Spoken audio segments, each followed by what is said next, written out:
हरे कृष्णा। श्रीमद् भागवतम स्कंध 4 अध्याय 15 श्लोक नंबर 11 से आज हम पढ़ेंगे। तस्याभिषेक आरब्धो ब्राह्मणैर्ब्रह्मवादिभिः आभिषेचानि कन्यस्मै आजहनु सर्वतो जनः। अनुवाद शिल प्रभुपाद के द्वारा। शिल प्रभुपाद की जय। तब ब्रह्मवादी ब्राह्मणों ने राजा के अभिषेक का सारा आयोजन किया। उत्सव में लगने वाली विभिन्न सामग्रियों का संग्रह चारों दिशाओं के लोगों ने किया। इस प्रकार सब कुछ पूरा हो गया। जैसे कि भगवान के अवतार कैसे भी हो सकता है। नरसिंह भगवान खंभे से निकले, क्योंकि प्रहलाद ने कहा था खंभे में भी भगवान है। बड़ा अवतार ब्रह्मा जी के नाक से निकले। तो ऐसे भगवान एक माता पिता से भी आ सकते हैं और कैसे भी आ सकते हैं। लेकिन यहाँ पे जो भगवान विष्णु और लक्ष्मी देवी का जो अंश अवतार है, पृथु महाराज और अर्ची, वो राजा वेन के बाजुओं के मंथन से प्रकट हुए। और फिर पृथु महाराज को वो भगवान के शासन अवतार है, तो पूरे पृथ्वी का राजा बनाने के लिए राज्य अभिषेक का आयोजन किया ब्रह्मवादी ब्राह्मणों ने। और जितना भी सामग्री चाहिए था सारा सामग्री इकट्ठा करने लग गए। तो इस प्रकार सब कार्य पूर्ण हो गया। श्लोक नंबर 12।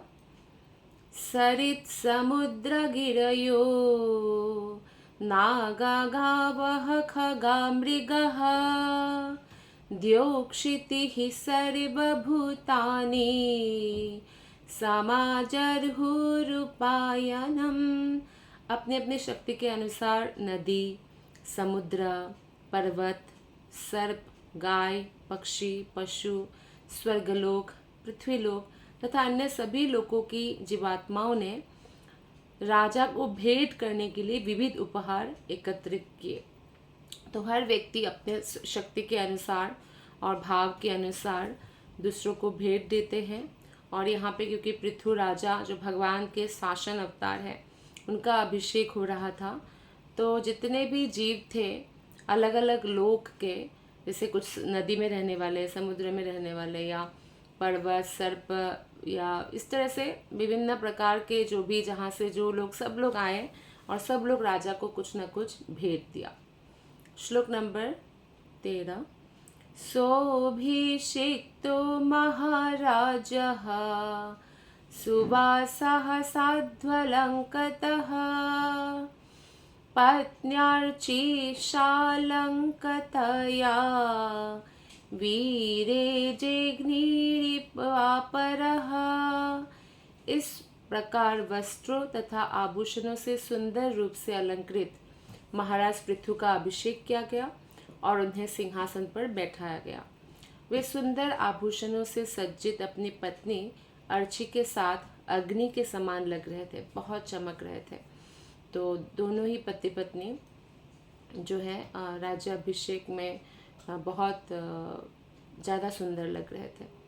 श्लोक नंबर 14। तस्मै जहार धन दो हैमं वीरावरासनं वरुणः सलिलस्त्रावम् आतपत्रं शशिप्रभम। ऋषि ने आगे कहा, हे विदुर, कुबेर जो धन के राजा है, धन के देवता है एक्चुअली, कुबेर ने महान राजा पृथु को सुनहरा सोने का सिंहासन भेंट किया। वरुण देव जो समुद्र के देवता है, उन्होंने एक छाता प्रदान किया और उस छाता से निरंतर जल की फुहारें निकल रही थी, बहुत सुंदर, और जो चंद्रमा के समान प्रकाशमान था वो छाता। तो देवतागण दे रहे हैं तो कोई साधारण नहीं है, दिव्य और स्पेशल भेंट है। श्लोक नंबर 15। वायुच्चवालव्यजने धर्मः कीर्तिमयीं स्रजम् इन्द्रः किरीटमुत्कृष्टं दंदम संयामनम यमः वायु ने बालों से बने 2 चामर, वायु देवता ने चामर दिया। जैसे हम लोग भगवान के लिए चामर यूज़ करते हैं ना, वाइट वाइट बालों से जैसे बना हुआ ऐसा, तो ऐसा चामर दिया।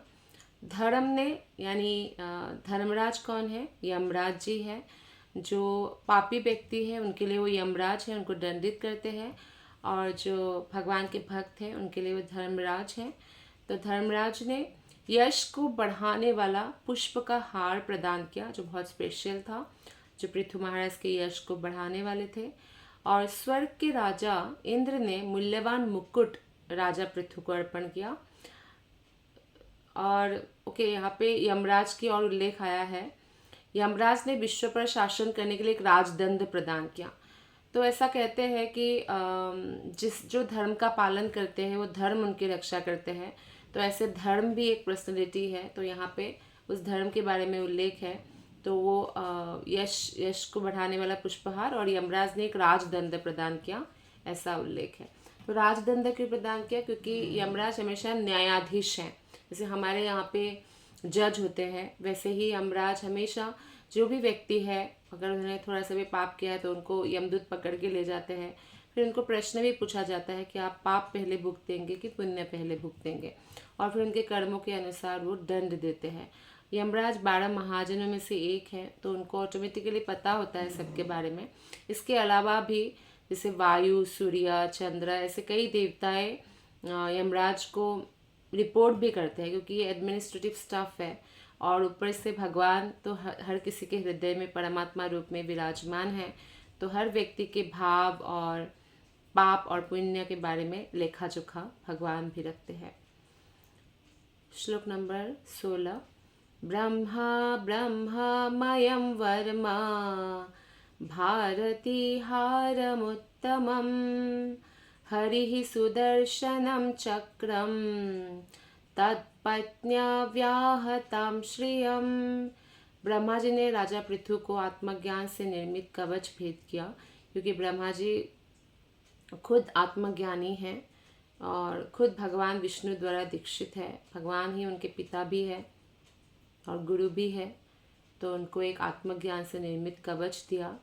ब्रह्मा की पत्नी भारती, भारती का अर्थ है सरस्वती देवी, जो ज्ञान की देवी है, उन्होंने एक दिव्य हार प्रदान किया। भगवान विष्णु ने सुदर्शन चक्र दिया, पर ये जो सुदर्शन चक्र पृथु को महाराज को दे रहे हैं, तो विष्णु की सुदर्शन चक्र से वो थोड़ा डिफरेंट है। और उनकी पत्नी ऐश्वर्य की देवी लक्ष्मी जी ने पृथु महाराज को अविचल ऐश्वर्य प्रदान किया। सभी देवताओं ने राजा पृथु को तरह तरह की भेंटें दी। श्रील प्रभुपाद जी यहाँ बताते हैं कि हरि ने, जो भगवान के अवतार है और उपेंद्र कहलाते हैं, राजा को सुदर्शन चक्र भेंट किया। स्मरण रहे कि यह सुदर्शन चक्र भगवान कृष्ण या विष्णु के सुदर्शन चक्र जैसा नहीं है। चूँकि महाराज पृथु भगवान के अंश रूप थे, उन्हें जो सुदर्शन चक्र भेंट में दिया गया वो मूल सुदर्शन चक्र की आंशिक शक्ति से युक्त था, कि वो भी अंश रूप थे, तो सुदर्शन का भी अंश रूप ही उनको प्रदान किया गया। श्लोक नंबर 17। दश चंद्रमसिं रुद्रः शतचंद्रं तथांबिका सोमोऽमृतमयानश्वास त्वष्टारूपाश्रयं रथम।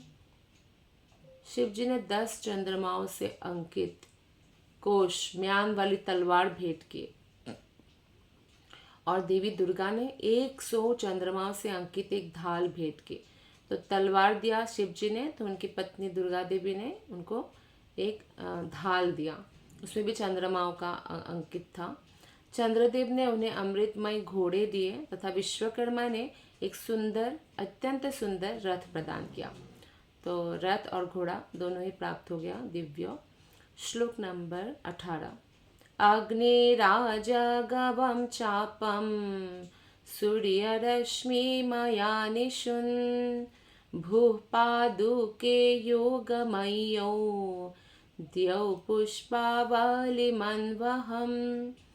अग्निदेव ने बकरों तथा गौओं के सींगों से निर्मित धनुष दिया। सूर्य देवता ने सूर्य प्रकाश के समान तेजवान बांध दिया। तो धनुष और बाण दोनों प्राप्त हो गए।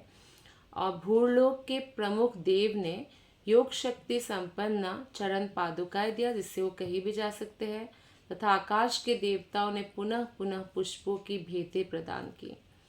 तो इस प्रकार इस श्लोक में बताया गया कि राजा की पादुकाएं योग शक्ति से युक्त थी।